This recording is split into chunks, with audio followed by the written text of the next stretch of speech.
અમદાવાદથી લઈને નાના નાના શહેરોમાંથી જે પ્રકારના સમાચાર સામે આવે છે એ ડરામણા છે। ઘટનાઓ એવી બને છે જે સવાલ ઉપજાવે છે કે શું આપણા સમાજમાં માનવતા જીવન છે કે નહીં। ફરી અમરેલીથી એક એવી ઘટના સામે આવી છે જે હચમચાવી દે એવી છે।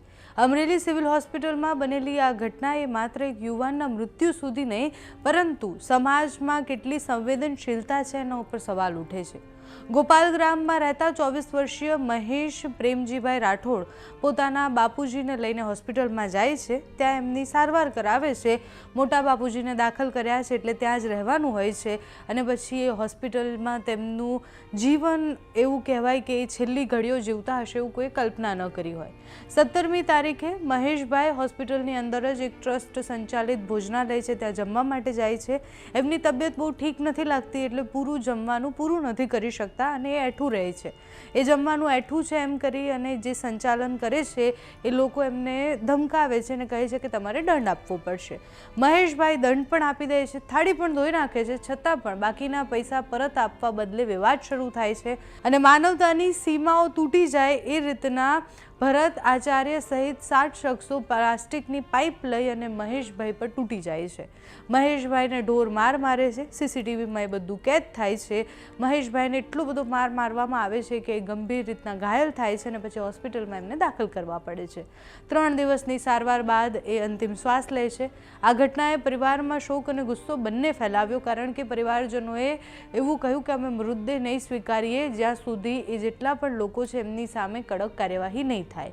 એ તમામ લોકોને હત્યાની સજા અને હત્યાનો ગુનો એમના સામે નોંધવામાં આવે તો જ અમે અહીંયાથી મૃતદેહ લઈશું, બાકી નહીં લઈએ। એના પછી જેટલા પણ લોકો છે એ બધા જ હોસ્પિટલના આંગણમાં બેસી અને પછી વિરોધ કરવા લાગ્યા। પરિવારજનોનો આક્રોશ એ સ્વાભાવિક છે પણ આખી ઘટનાને મોટા પિક્ચરમાં જોઈએ તો એ અમદાવાદથી લઈને તમે અમરેલી સુધી જુઓ તો નાની નાની ઘટનાઓ કેવી રીતના કોઈને મારવા સુધી પહોંચી જાય છે એ મોટો પ્રશ્ન છે।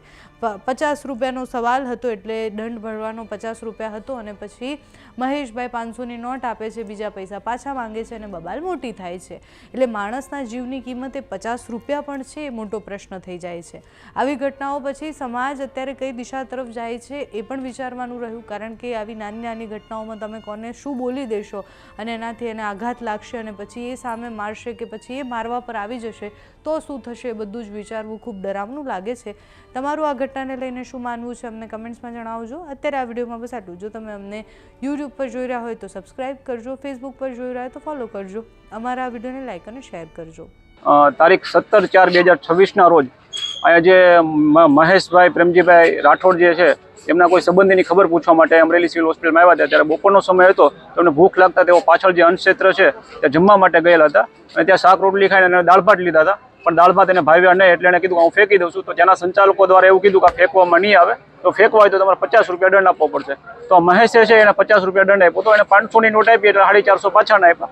એ બાબતમાં સંચાલકો દ્વારા બોલાચાલી થઈ અમને અને બીજા ઈસમો દ્વારા બોલાવી અને મહેશભાઈને ઢોર માર આવ્યો હતો અને એમના સિવિલ હોસ્પિટલમાં દાખલ કરવામાં આવ્યો હતો। એના હાથના ભાગે એને ફ્રેક્ચર આવ્યું હતું અને માથામાં જે સીટી સ્કેન કર્યો એ સીટી સ્કેનનો જે રિપોર્ટ હતો એ નોર્મલ હતો પણ ગઈ રાત્રે એટલે કે 20/4/2026ના રોજ કોઈ કારણોસર આજે મહેશનું છે એ દુઃખદ અવસાન થયેલ છે અને પરિવારની જે ડિમાન્ડ હતી કે આમની સામે જે મારવાવાળા છે એમની સામે 302નો ગુનો દાખલ થાય અને આમનું જે પીએમ છે ફોરેન્સિક લેબ ભાવનગર અંદર થવું જોઈએ અને રાતની સતત મહેનત બાદ એના જે આગેવાનો છે નરેશભાઈ છે, ધીરુભાઈ ખીટોળિયા છે, અશોકભાઈ ચાવડા છે, આ બધા આગેવાનો રાત્રે બોડી સંખ્યામાં હાજર હતા। વસંતભાઈ ચાવડા પણ રાત્રે ઉપસ્થિત, સાવરકુંડલાથી કાંતિભાઈ વાળા પણ ઉપસ્થિત રહ્યા હતા અને જે સમાજની જે ડિમાન્ડ હતી આજે સવારે અમરેલી એસપી સંજય ખરાત સાહેબને મળી અને રજૂઆત કરતા સંજય ખરાત સાહેબે ખાતરી આપી કામના હું 302નો ઉમેરો કરીશ